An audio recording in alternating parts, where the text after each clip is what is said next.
Hey everyone, Weller here. Today I'll show you what to do if you're not receiving verification codes on your iPhone.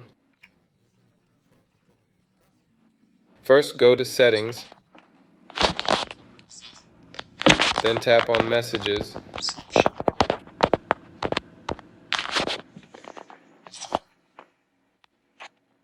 Next, find One Account Spam and ensure the top option is off.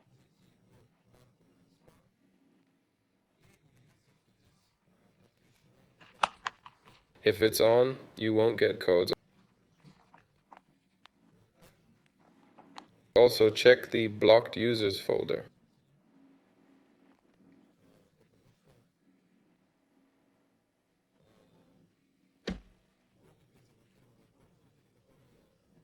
Some services use the same numbers for different things. They might use shared numbers. You may have blocked one, but it's actually sending your verification codes. That's all for now. This has been Weller. Take care, everyone.